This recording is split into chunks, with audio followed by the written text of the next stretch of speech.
I know you are a player who puts in the work, stays disciplined, and works very hard, but still somehow you are not improving as fast as you think, simply because you get stuck. That's why I came up with 5 steps that will help you improve faster and outperform everyone. And trust me, all 5 points are very crucial to improve faster and outlast everyone.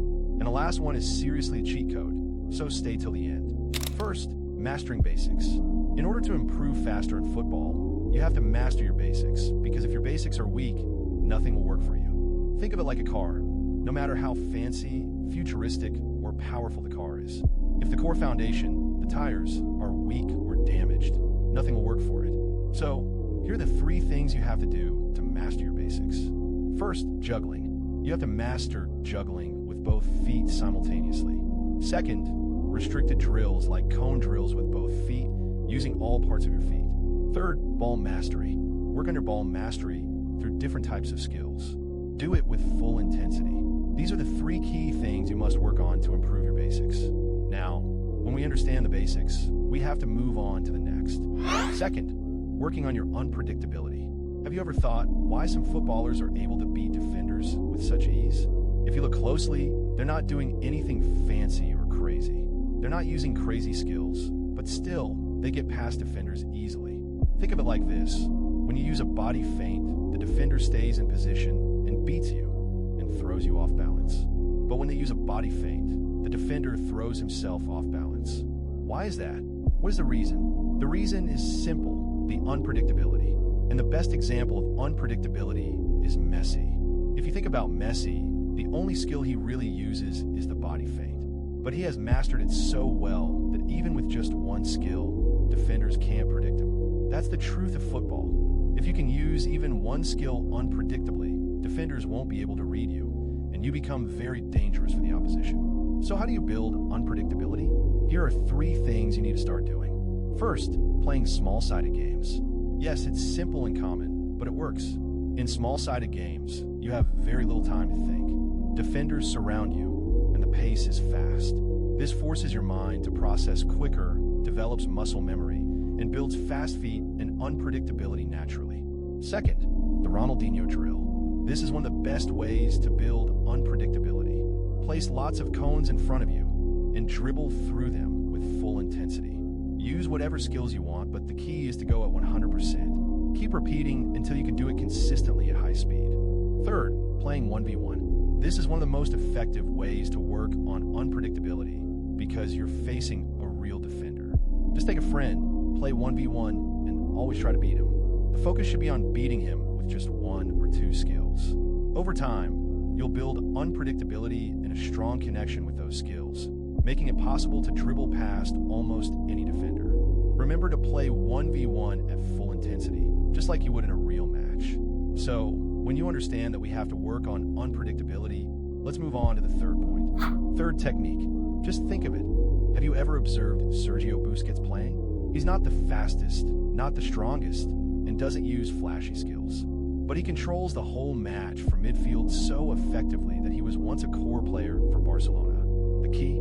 He has mastered his technique, the ability to control the ball under pressure and release it effectively. His first touch is exceptional, and that's why technique is so important. In today's generation, most scouts and coaches aren't just looking for flashy players who can dribble past 2 or 3 defenders. Of course, that's useful, but what they really want is a technically strong player, someone who can handle pressure, control the ball, release it quickly, and play with good first touch. If you can do that, you become a main man for any scout or coach. So, how do you improve your technique? There are 2 simple yet very effective ways. First, wall passing. It's simple and common, but extremely effective. All you need is a ball and a wall. Pass the ball with your first touch consistently for 1 hour. That's roughly 10,000 touches a day. It sounds a lot, but just 1 hour a day will make a huge difference. Do it consistently for a month, and it's impossible to not improve your technique. Second, ball juggling. Similar to the wall passing exercise, but here you juggle the ball instead of passing. Focus only on your feet, because most controls and touches in matches come from your feet. Use every part of your foot, and do it with the same intensity and consistency as the previous exercise. These are the 2 main exercises to improve your technique. Once you understand these, let's move on to the next part. Next, conditioning. Let me tell you the truth. No matter how good your basics are, how unpredictable you are, or how strong your technique is, it doesn't matter if you don't have the stamina and speed to do all these things for a full 90 minutes. If you can't sustain your performance throughout the match, all your skills won't be effective. That's why speed and stamina are so important. Just look at Mbappe. Of course, he has good skills, but what makes him so deadly is his speed. The whole game revolves around it. Because of his speed, he can beat defenders so easily. So, if you want to improve your conditioning, here are 2 things you need to include in your training. First, barefoot sprints. Barefoot sprinting is one of the best ways to improve both your speed and stamina. When you run barefoot, the neural connection from your feet to your brain and body improves. You naturally land on your toes instead of your heels, which helps you run in a proper form. Sprinting barefoot also increases testosterone, which directly helps recovery and performance. And how to do it? Find a pitch and sprint one length at full intensity. Then jog back for recovery. Repeat this at maximum intensity, pushing yourself fully every sprint. Second, pogo jumps. Pogo jumps are fun, yet one of the most effective ways to increase your speed. They directly activate your glutes, and the glutes are a powerhouse for speed. If you look at the fastest footballers in the world, one thing they have in common is strong, activated glutes. That's what helps them run explosively and fast. And how to do it? Find a spot and start jumping. When you jump, you should feel a burning sensation in your glutes. If you feel in your calves or thighs instead, it means your glutes are not fully activated yet. Don't worry. If you do this consistently over time, you'll start feeling the burn in your glutes. This is how you properly activate them for maximum speed. Now that we understand the ways to improve speed and stamina, let's move on to the cheat code, one of the most effective ways to improve faster. Now that we understand the ways to improve speed and stamina, let's move on to the cheat code, and it is watching full 90-minute matches. Now, I'm not talking about highlight clips. Highlight clips are not beneficial because they only show the good moments, the skills, or the goals. Basically, the things where the player is already doing well. But when you watch full 90-minute matches, you get to see the reality. You see players making mistakes, how they react under pressure, how they pass, how they deal with defenders, and how they adjust throughout the game. That's where the actual learning comes from. Now let me tell you why watching full matches is a cheat code. Here's what you need to do. Play a full 90-minute match on your screen, then grab a pen and paper. Let's say you play as a winger.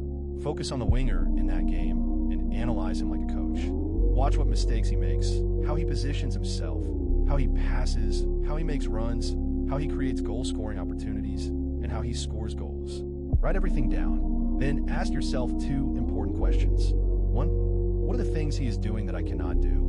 2, what are the things I have to work on to reach that level? These questions will show you your reality. They will expose your weaknesses and highlight the exact things you need to improve. By doing this consistently, you will learn more than just tricks. You'll learn what really matters in a match situation for the full 90 minutes. Now, I have given you a perfect roadmap to improve faster. But remember this, nothing will work if you don't work. You have to take action on all these 5 steps. Start doing them today, start doing them now. Because if you don't, this will just be another video you watched and then forgot about. The truth is, you will never improve just by watching videos. You will improve only when you watch, learn, and apply them in reality. That's how real progress is made. So if you found this valuable, don't forget to like and subscribe. And also, give us hype. It really helps this video reach more people. And that's it. Now it's on you to take action.